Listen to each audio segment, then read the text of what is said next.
राधे राधे दोस्तों, जय श्री कृष्णा। तो आइए श्रवण करते हैं भाई दूज व्रत कथा। कार्तिक मास के शुक्ल पक्ष की द्वादशी तिथि को मनाया जाता है। इस दिन बहन अपने भाई को घी का टीका लगाती है और उसके खुशहाल जीवन की कामना करती है। भाई अपनी बहन को कुछ न कुछ उपहार भेंट करती है। भाई दूज को यम द्वितीया भी कहा जाता है, क्योंकि इस पर्व की कहानी मृत्यु के देवता यमराज से जुड़ी है।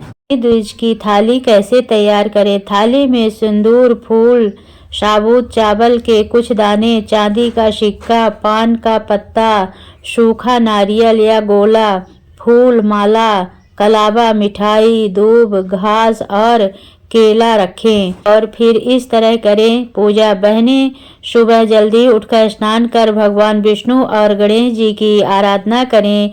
तांबे या पीतल के लोटे में गंगा जल रखें और उसमें अक्षत और फूल डालकर सूर्य को जल अर्पण करें और व्रत की शुरुआत करें। इसके बाद घर या आंगन में आटे का चौक बनाएं और शुभ मुहूर्त में अपने भाई को चौक पर बिठाएं। सबसे पहले भाई के हाथों में पूजा करें। भाई के हाथों में सिंदूर और चावल का लेप लगाया जाता है। इसके बाद भाई के हाथों में पान के 5 पत्ते, सुपारी और चांदी का सिक्का रखा जाता है। फिर भाई के हाथ पर कलावा बांधा जाता है। बहन कलावा बांधते हुए भाई की दीर्घायु और खुशहाल जीवन की कामना के लिए मंत्र पढ़ती है। कहीं कहीं बहनें भाई के माथे पर तिलक लगाकर उनकी आरती उतारती हैं।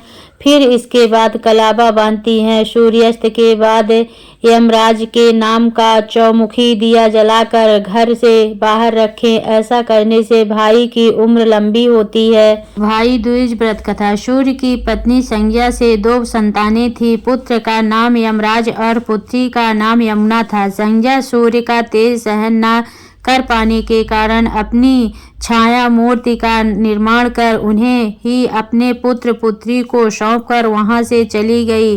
छाया को यम और यमुना से अत्यधिक लगाव नहीं था, लेकिन यमुना अपने भाई यमराज से बड़ा स्नेह करती थी। यमुना अपने भाई यमराज के यहाँ प्रायः जाती और उनके सुख दुख को बातें पूछती रहती थी।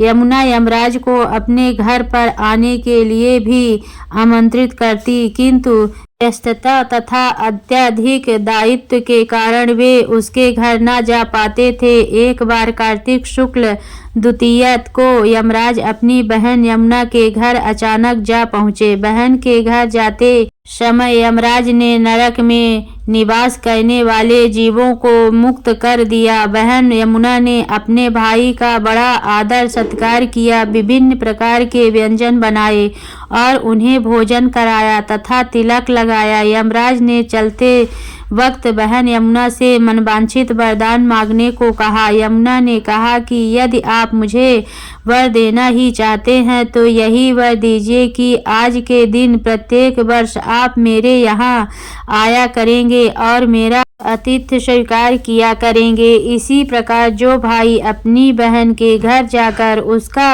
आतिथ्य स्वीकार करे तथा इस दिन जो बहन अपने भाई को टीका करके भोजन खिलाए, उसे आपका भय न रहे। इसी के साथ उन्होंने यह भी वरदान दिया कि यदि इस दिन भाई बहन यमुना नदी में डुबकी लगाएंगे तो वे यमराज के प्रकोप से बच पाएंगे। यमुना की प्रार्थना को यमराज ने स्वीकार कर लिया। तभी से इस दिन भाई दूज के नाम से मनाया जाता है।